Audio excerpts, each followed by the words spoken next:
Pesquisa Datafolha, que foi divulgada inicialmente pela Folha de São Paulo, né, já que a empresa pertence ao grupo, revela que a aprovação do presidente Lula chegou ao pior nível de todos os seus mandatos, 24%.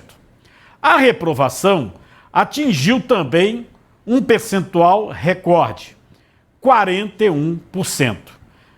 Queria lembrar para vocês, né, que a gente já estava, através de outros levantamentos, mostrando que essa situação viria. Os outros levantamentos seriam o quê? Uma antecipação. O levantamento foi feito com 2.007 eleitores, 113 cidades, entre os dias 10 e 11 desse mês. Margem de erro, apenas 2 pontos percentuais. Ó, você vai vendo aqui as análises, olha só. Olha para aí.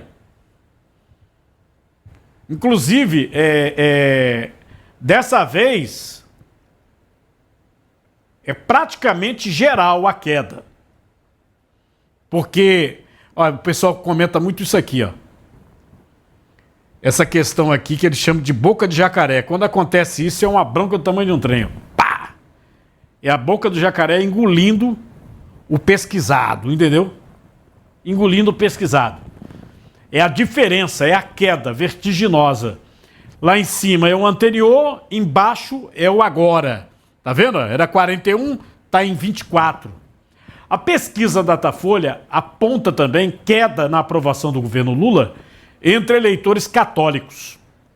Nós não falando de católico porque ele perde feio nos evangélicos. Inclusive acendeu até uma luz vermelha no início do mês passado, numa pesquisa que saiu, sobre a questão dos evangélicos com o presidente da República. Nos católicos, a taxa dos que consideram o governo ótimo ou bom caiu de 42% em dezembro para 28%. Redução de 14 pontos percentuais.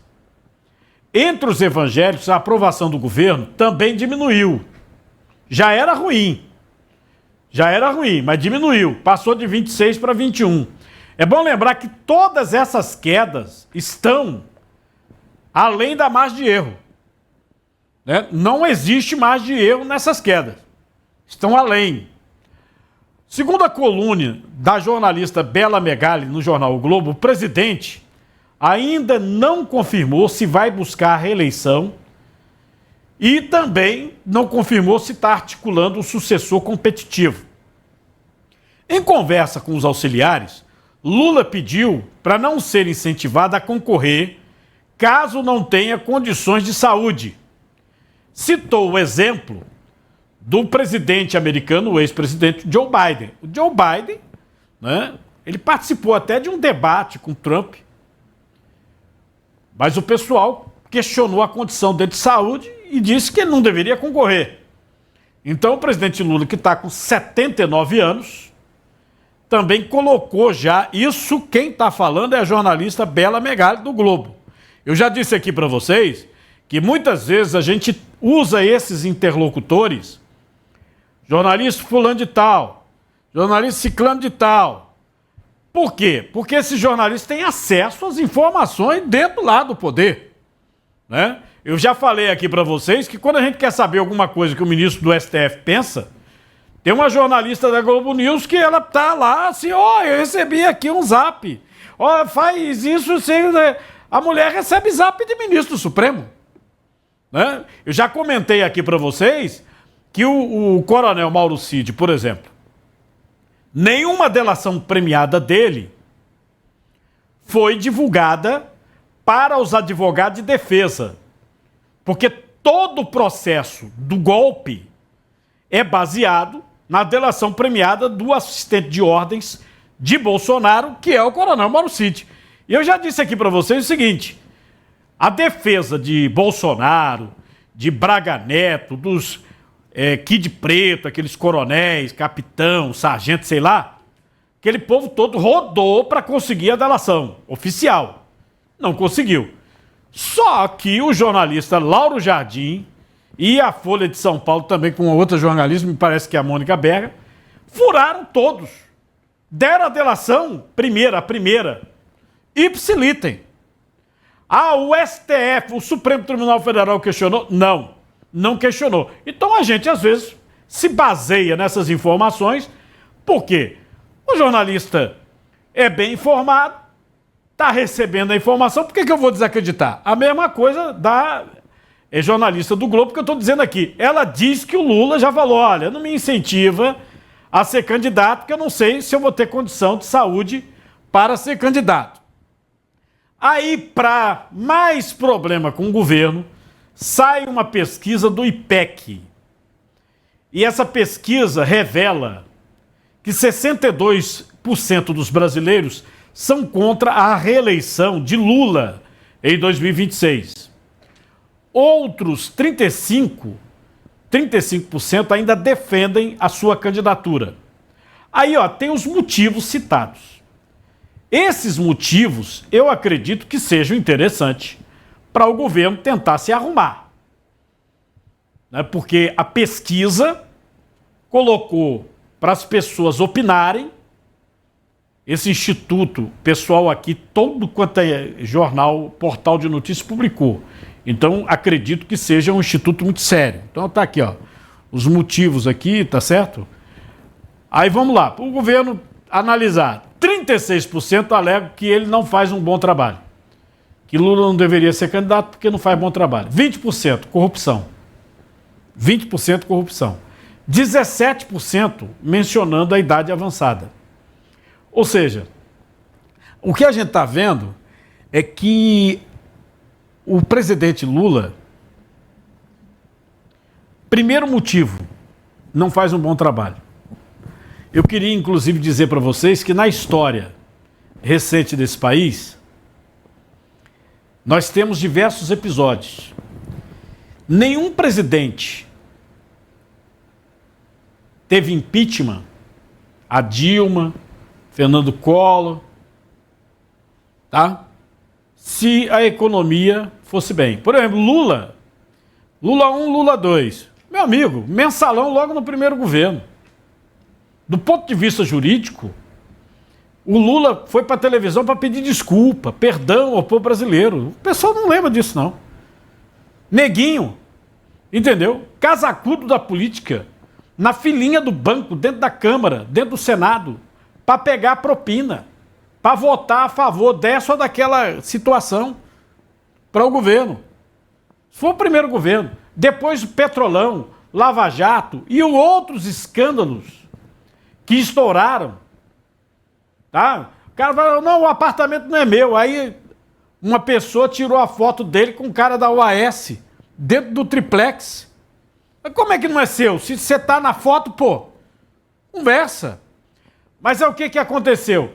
Ele tinha o Meirelles comandando a economia tranquilo, elegeu a Dilma, aí a Dilma fez assim com a economia, igual está acontecendo agora. Tem muita comparação sobre isso. Dilma fez assim na economia. O que aconteceu? Dilma impeachment. Dilma impeachment. Tanto é que agora, no tal protesto que vão fazer dia 16, existe aí um lado da oposição fala, não, vamos falar do fora Lula. Não, vamos falar da anistia. E tem gente já batendo, não, tem que ser ou é fora Lula ou nada.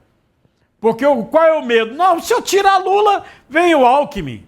Aí o povo da direita, sim, mas o Alckmin, ele é assim, meio direita, centro, sei lá, tá no PSB, viu?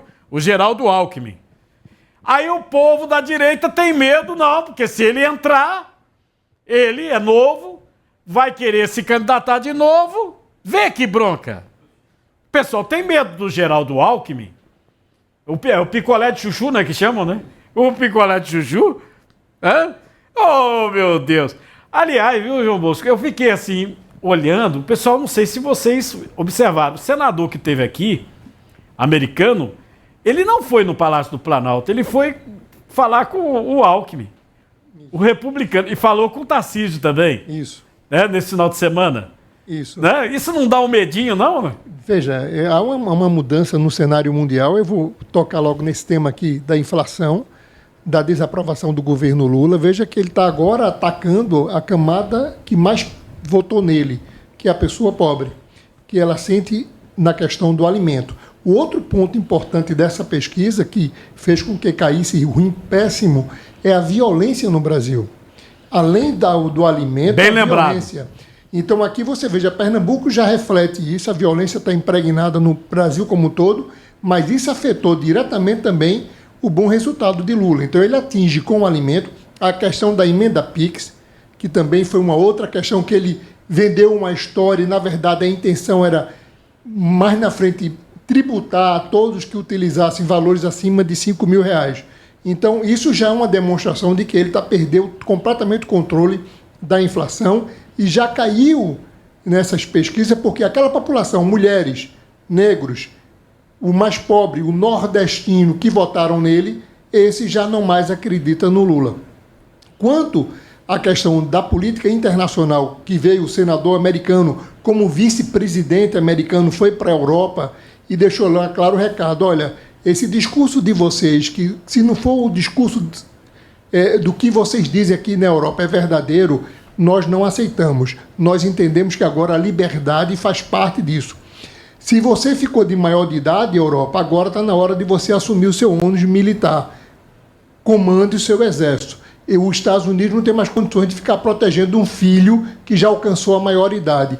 Te vira por um lado. Então, existe já um contexto de que esse discurso que hoje é praticado no Brasil e foi praticado na Europa, de que tem que ter o mesmo viés permanente de que não pode isso, não pode aquilo, que restringe a liberdade, que na Europa está acontecendo e o Brasil importou isso, esse discurso vai ser alcançado aqui. Quando o senador veio, o republicano, para conversar com o Brasil, não procurou o governo federal, procurou os políticos que têm uma ideia centro-direita, para mostrar que logo, logo, toda essa questão que hoje está sendo discutida na Europa, da liberdade de expressão, chegará aqui no Brasil. Então, nós temos o Supremo Tribunal Federal e alguns políticos batendo nessa tecla de que tem que controlar a mídia, tem que controlar a liberdade de expressão, como se o povo precisasse de ser sempre tutelado pelo Estado. E não é isso que surgiu a internet. A internet é para deixar que o povo fiscalize o Estado através da sua rede. E aí vem uma outra mudança que também afeta Lula, porque com a chegada de Trump no governo, que o Lula declarou apoio à Câmara e não deu certo, com a chegada de Trump muda-se todo o cenário mundial, inclusive de apoio que Lula achava que ia ter do governo americano.